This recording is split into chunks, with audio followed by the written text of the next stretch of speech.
Well, I think our guys, yeah, I think they understand the challenge that's ahead of us. I mean, it's going to be a very conference is going to be very challenging again. It's going to be, you know, I wouldn't be surprised if it's very similar to last year. Maybe one team will step up, maybe two.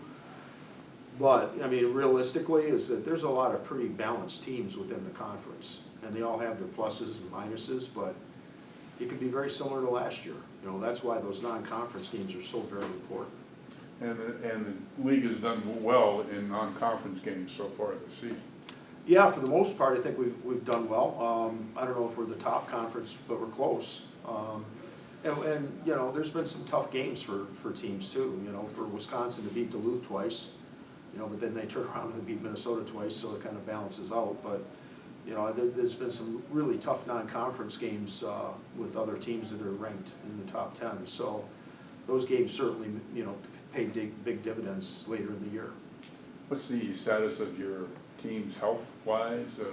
Well, Kale's, you know, I would say is 100% now. Full week of practice certainly helps after, especially getting into a game. You know, Michael Graham's still day to day, so we'll wait and see how that all transpires. But right now, other than that, that's, you know, we have a freshman that has mono, Max Ellis, but he hadn't been playing early anyways. But he's a guy that could have potentially played this weekend. So, but you know, that seems to happen every year. That's when somebody ends up getting mono for some reason. But other than that, we're okay. Couldn't be the weather, could it? Well, I think it always seems to happen to young guys that aren't accustomed to the grind of the schoolwork and then practice and then weight room and then studying, and I think that it's probably harder for the younger guys because it always seems to be a young guy that ends up getting mono, a freshman generally. And you know, I know it's happened almost every year since I've been here where we've had somebody ends up getting mono in the early part of the season for some reason. Is it your plan to start Kale Friday night? Still haven't decided. I wanted to wait and watch him all week. And he, you know, he had a goalie session today, and I thought he practiced well, especially with the penalty kill. And you know, I wouldn't mind having him start. I wouldn't mind Bishop playing a game too. You know, he's a Minnesota boy, and he's played well for us. So, but right now, it's, you know, I'll make that decision probably after practice tomorrow.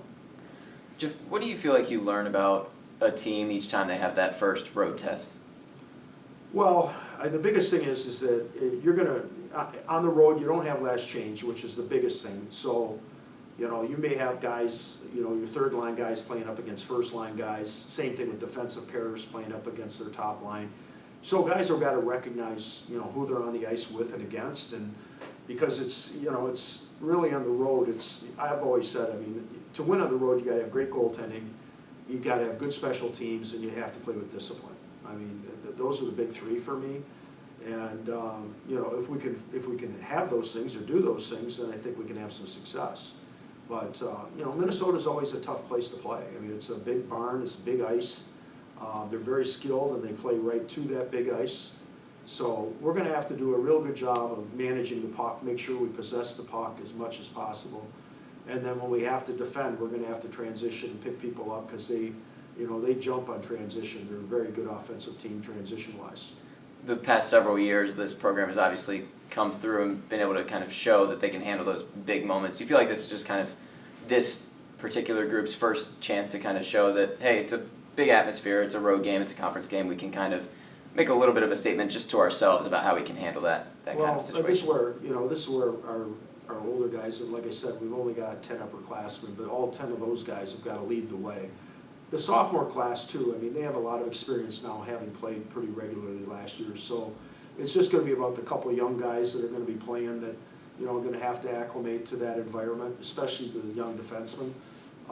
They're the ones that are going to have to make sure, on the Olympic ice sheet, you just got to make sure offensively you got to play inside the dots, and defensively you got to stay inside the dots too, because there's just so much ice, and you almost have to be in more of a containment mode than a, you know, heavy puck pressure game where you're going to dump and chase. It's going to be more about puck possession.